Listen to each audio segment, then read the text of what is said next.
المنار المنار المنار المنار المنار المنار المنار المنار اے امین علم و فن، اے حکمتوں کے انجمن، تجھ پہ نازاں ہے چمن، تجھ پہ نازاں ہے چمن۔ السلام علیکم ورحمۃ اللہ وبرکاتہ۔ الحمد للہ رب العالمین والصلاة والسلام علی خاتم النبیین وعلی آلہ واصحابہ اجمعین، اما بعد۔ قال اللہ تعالی فی القرآن المجید کما ورد فی سورة البقرہ، فاعوذ باللہ من الشیطان الرجیم، بسم اللہ الرحمن الرحیم۔ وَإِن كُنتُمْ فِي رَيْبٍ مِّمَّا نَزَّلْنَا عَلَىٰ عَبْدِنَا فَأْتُوا بِسُورَةٍ مِّن مِّثْلِهِ وَادْعُوا شُهَدَاءَكُم مِّن دُونِ اللَّهِ إِن كُنتُمْ صَادِقِينَ فَإِن لَّمْ تَفْعَلُوا وَلَن تَفْعَلُوا فَاتَّقُوا النَّارَ الَّتِي وَقُودُهَا النَّاسُ وَالْحِجَارَةُ أُعِدَّتْ لِلْكَافِرِينَ۔ وقال عز وجل كما ورد في سورة الحجر، إنا نحن نزلنا الذكر وإنا له لحافظون۔ وعن أمير المؤمنين عثمان بن عفان رضي الله تعالى عنه قال قال النبي صلى الله عليه وسلم خيركم من تعلم القرآن وعلمه، رواه البخاري۔ رب اشرح لي صدري ويسر لي أمري واحلل عقدة من لساني يفقهوا قولي، اللهم أرنا الحق حقا وارزقنا اتباعه وأرنا الباطل باطلا وارزقنا اجتنابه، اللهم وفقنا لما تحب وترضى، ربنا آتنا في الدنيا حسنة وفي الآخرة حسنة وقنا عذاب النار، آمین یا رب العالمین۔ اللہ رب العزت کے فضل و احسان سے المنار کے تعلیمی سلسلے کے ایک نئے دور کا آغاز آج شروع ہو رہا ہے، اور جن حالات میں ہمارا یہ بیچ شروع ہو رہا ہے وہ سب کے سامنے ہے۔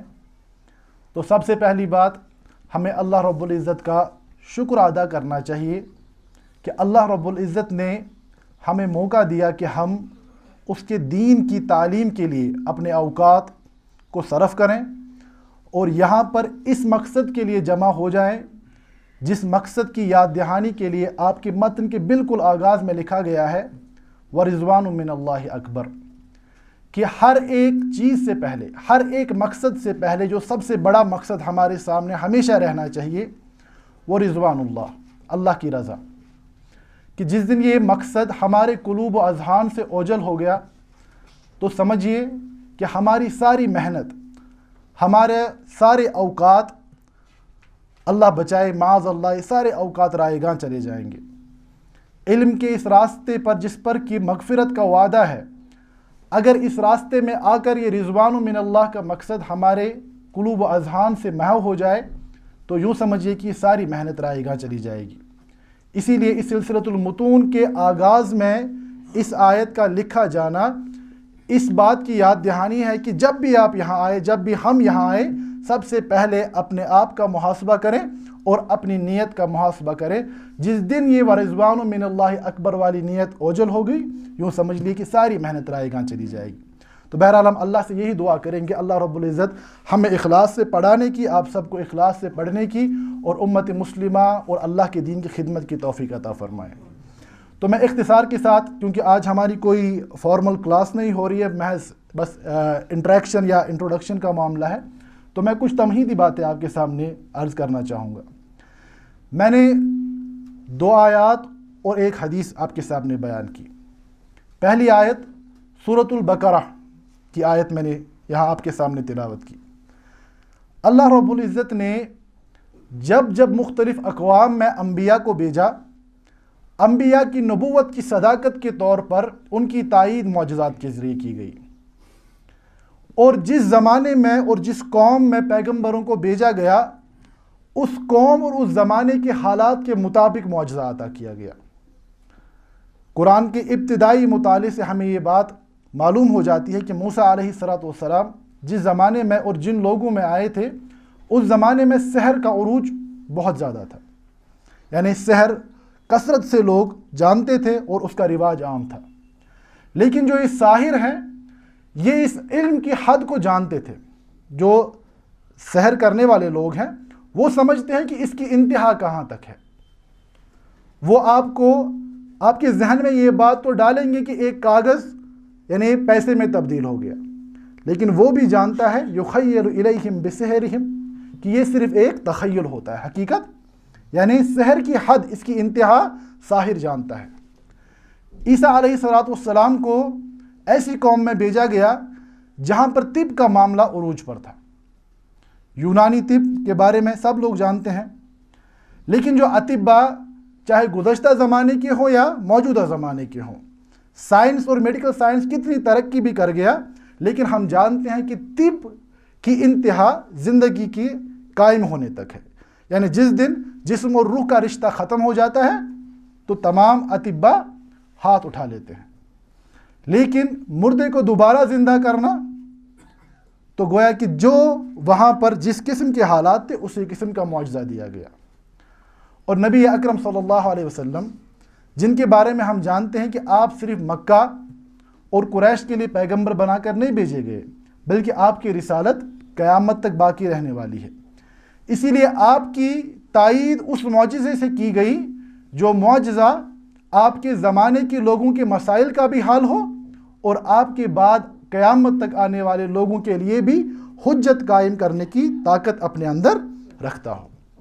جو آیت میں نے تلاوت کی یہ دراصل اسی چیز کی یاد دہانی ہے کہ اللہ رب العزت نے اپنے نبی کی جانب سے پوری انسانیت کے سامنے ایک چیلنج پیش کیا ہے کہ وَإِن كُنتُمْ فِي رَيْبٍ، اگر تم لوگ شک میں مبتلا ہو، مِمَّا نَزَّلْنَا عَلَىٰ عَبْدِنَا، اس بارے میں جو کہ ہم نے اپنے بندے یعنی محمد صلی اللہ علیہ وسلم پر نازل فرمایا یعنی القرآن، تو اللہ فرماتے ہیں فَأْتُوا بِسُورَةٍ مِّن مِّثْلِهِ، تو تم سب لوگ جمع ہو جاؤ، جنات، انسان، ہر زمانے کے لوگ، علماء، فصحاء، بلغاء، سائنسدان، سب کچھ فرمایا سب لوگ جمع ہو جاؤ، فَأْتُوا بِسُورَةٍ مِّن مِّثْلِهِ، تو ایسی ایک صورت بنا کے لاؤ. اور اس کے بعد فرمایا فَإِن لَمْ تَفْعَلُوا، تو یاد رکھو کہ اگر ایسا نہیں کر پائے، وَلَن تَفْعَلُوا، اور یہ حتمی بات ہے کہ ایسا نہیں کر پاؤ گے، فَاتَّقُوا النَّارَ، پس ڈرو اس آگ سے، الَّتِي وَقُودُهَا النَّاسُ وَالْحِجَارَةُ، جس آگ کا ایندھن لوگ اور پتھر ہوں گے. گویا کہ اللہ کے نبی صلی اللہ علیہ وسلم کی طرف سے آپ کی رسالت کا سب سے بڑا ثبوت اور جس کے ذریعے سے تحدی چیلنج کیا جا رہا ہے ہر ایک انسان کو، ہر ایک کیپیسٹی کے انسان کو، کہ تم ایسی آیت بنا کر نہیں لا سکتے، یہ ایک ہر کے عادت ہے اور یہی میرے آخری نبی کا معجزہ ہے. ایک بات ذہن میں رکھیں. دوسری آیت میں نے تلاوت کی سورۃ الحجر سے. اللہ رب العزت نے فرمایا اِنَّا نَحْنُ نَزَّلْنَا الذِّكْرَ، بے شک ہم نے اس قرآن کو، الذکر کو نازل فرمایا، وَإِنَّا لَهُ لَحَافِظُونَ، اور بے شک ہم ہی اس کی حفاظت فرمائیں گے. جس طریقے سے سابقہ ادیان میں سابقہ امتوں نے اپنی اپنی کتابوں میں خیانت کی، تو اللہ رب العزت نے فرمایا کیونکہ یہ معجزۃ الخالدہ، ہمیشہ باقی رہنے والا معجزہ ہے، اس میں تحریف کے دروازے ہم خود بند کر دیں گے. فرمایا وَإِنَّا لَهُ لَحَافِظُونَ، ہم اس کی خود حفاظت کریں گے. زمانے کے کتنے اتار چڑھاؤ ہوں، اس کتاب کے حاملین کی کتنی بے رغبتی، اپنی ذمہ داریوں کے احساس میں کتنی کمی بھی پیدا ہو جائے، لیکن ہر ایک زمانے سے ہو کر یہ کتاب گزرے گی اور اللہ رب العزت کے وعدے کے مطابق حفاظت کے ساتھ گزرے گی. تو دو چیزیں میں نے بیان کی، ایک کہ یہ کتاب تحدی ہے، معجزہ ہے، ہمیشہ باقی رہنے والا ہے، اور دوسرا یہ محفوظ کتاب ہے، اس کتاب میں کسی قسم کی تحریف کی بالکل کوئی گنجائش نہیں ہے. اور الحمدللہ مسلمان ہونے کے اعتبار سے یہ ہمارا ایمان ہے، ہمارے عقیدے کا لازمی حصہ ہے. لیکن اب ایک بات یاد رکھنی ہے، ایک تو ہے کہ آپ نے سنا، آپ نے ایمان لایا، دوسرا ہوتا ہے آپ اس ایمان میں اتقان پیدا کرنا. جو بات آپ ابھی تک سن رہے تھے وہ اب سنی سنائی بات نہ ہو، وہ بات اب آپ کے اپنے اندر سے اس کی شہادت آپ کے اندر پائی جاتی ہو۔ سورج طلوع ہوتا ہے، یہ بات آپ کسی کے کہنے پر نہیں مانتے کہ میرا دوست، میرا بھائی، میرے رشتہ دار کہہ رہے ہیں کہ سورج طلوع ہو گیا اسی لیے میں مان رہا ہوں۔ یہ خود آپ دیکھتے ہیں عربوں کے یہاں مشہور مقولہ ہے لیس الخبر کالعیان، کہ خبر اور خود اپنی آنکھوں سے جو انسان دیکھتا ہے وہ دونوں چیزیں برابر نہیں ہو سکتی۔ اسی طرح علم کا یہی بڑا ثمرہ اور فائدہ ہے کہ انسان جو آج تک بات سن رہا تھا اس بات کے بارے میں یقین محکم پیدا ہو گیا۔ قرآن معجزہ ہے، لیکن یہ معجزہ کس طرح ہے؟ یہ کیوں معجزہ ہے؟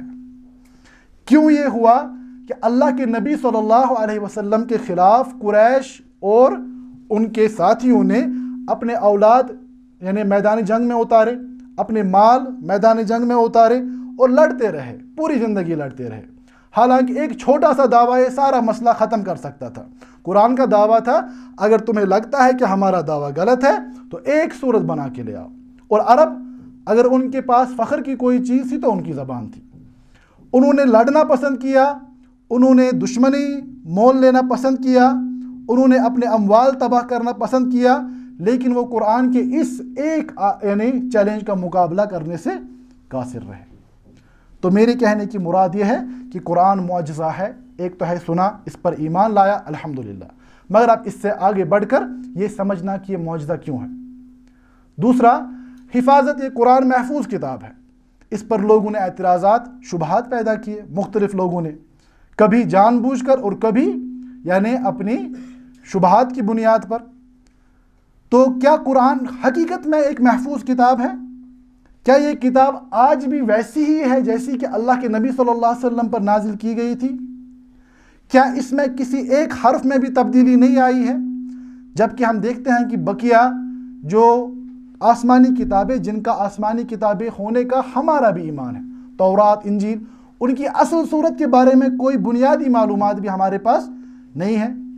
ایک تو یہ ہے کہ آپ دعویٰ کر رہے ہیں، دوسرا کیا آپ علمی بنیادوں پر اس دعوے کو پورا ثابت کر سکتے ہیں کہ نہیں کہ یہ ایک محفوظ کتاب ہے؟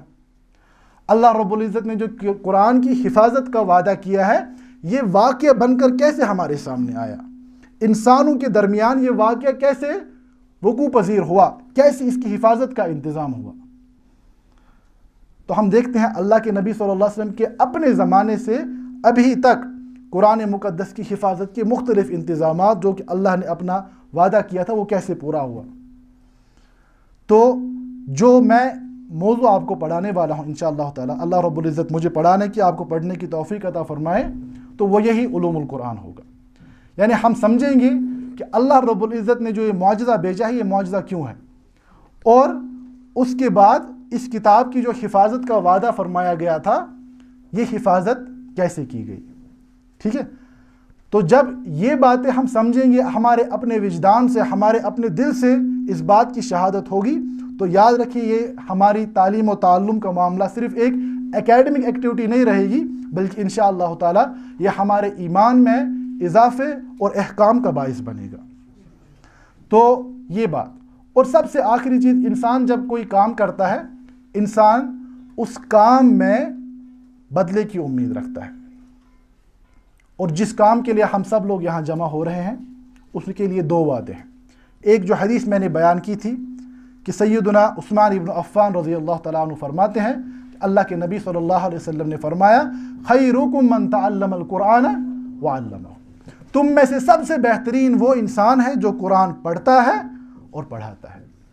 اب خیر البریہ آپ کو بشارت دے رہے ہیں کہ آپ کے پاس تمام انسانوں میں سے بہتر بننے کا موقع ہے، اس کے لیے آپ کے پاس راستہ ہے، قرآن کو پڑھیں، قرآن کو پڑھائیں۔ اور دوسری چیز، سیدنا ابو الدرداء رضی اللہ تعالیٰ عنہ نے روایت بیان کی، اور یہ سنن ابی داؤد کی روایت ہے، فرمایا کہ اللہ کے نبی صلی اللہ علیہ وسلم نے فرمایا، من سلک طریقا یلتمس فیہ علما سہل اللہ لہ بہ طریقا الی الجنہ، جو انسان کسی راستے میں اس نیت کے ساتھ نکلے کہ وہ علم حاصل کرنا چاہتا ہے، تو اس عمل کی بدولت اللہ رب العزت اس کے لیے جنت کا راستہ آسان فرماتے ہیں۔ تو دو تین باتیں میں نے آپ کے سامنے عرض کی۔ انشاءاللہ تعالی ان سبھی علوم کے پڑھنے پڑھانے کا بنیادی مقصد یہی ہے کہ ہم اسلام کو علی وجہ البصیرہ سمجھیں، ہم دین کو علی وجہ البصیرہ سمجھیں، جیسا کہ سورہ یوسف میں بیان کیا گیا، قل ھذہ سبیلی، آپ فرما دیجئے کہ یہ میرا راستہ ہے، ادعو الی اللہ، میں اللہ کی طرف بلاتا ہوں، دعوت دیتا ہوں، علی بصیرۃ، یعنی بصیرت کی بنیاد پر، بصیرت کی بنیاد پر، میں بھی ومن اتبعنی، اور جو میرے امتی ہیں، میرے ساتھی ہیں۔ تو اس بصیرت کو حاصل کرنے کے لیے علوم الشریعہ کی تحصیل بہت زیادہ ضروری ہے۔ تو انہی مقاصد کو سامنے رکھتے ہوئے انشاءاللہ تعالی ہم بھی آتے رہیں گے، آپ بھی آئیں انشاءاللہ، اور ہم اللہ سے دعا کریں گے کہ اللہ ہمیں ہمیشہ اس مقصد کو سامنے رکھ کر یہاں آنے کی توفیق عطا فرمائے جو کہ آپ کی سلسلۃ المتون کے ابتدائی صفحے پر آیت لکھی ہوئی ہے، وَرِضْوَانٌ مِّنَ اللَّهِ اکبر۔ تو یہی قرآن کو سمجھنا، پڑھنا، پڑھانا۔ اگر آپ باقی علوم کو بھی دیکھیں گے، چاہے وہ عقیدہ ہو، چاہے وہ اصول الفقہ ہو، اصول الحدیث ہو، یہ سارے علوم مل کر ہمارے پاس ایک فریم ورک، ایک سسٹم ہمیں دیتے ہیں قرآن کو سمجھنے کا۔ اور قرآن کو جب ہم سمجھتے ہیں تو قرآن کے ذریعے سے ہی ہمارا ورلڈ ویو تشکیل پاتا ہے، یعنی ہم دنیا کو کیسے دیکھتے ہیں، دنیا کے بارے میں ہمارے کیا نظریات ہیں، تو وہ تشکیل پاتے ہیں قرآن کے ذریعے سے۔ تو قرآن کو سمجھنے کے لیے ایک میتھڈالوجی ہمارے پاس بالکل واضح ہونی چاہیے۔ تو انہی بنیادی اصول و مباحث کو سمجھنا ہمارا مقصد ہے، اور اس مقصد کے ذریعے سے اللہ رب العزت کی رضا کو حاصل کرنا ہمارا حقیقتاً اصلی مقصد ہے۔ تو اللہ سے یہی دعا کریں گے کہ اللہ رب العزت ہمیں اس مقصد کے ساتھ اور پوری لگن کے ساتھ اور استقامت کے ساتھ یہاں آنے کی توفیق عطا فرمائے، ان علوم کو پڑھنے پڑھانے کی توفیق فرمائے عطا فرمائے۔ ھذا ما عندی واللہ تعالی عالم، وصلی اللہ علی نبینا محمد وآلہ وصحبہ وسلم۔ المنار المنار المنار المنار المنار المنار المنار المنار، اے امین علم و فن، اے حکمتوں کے انجمن، تجھ پہ نازاں ہے چمن، تجھ پہ نازاں ہے چمن۔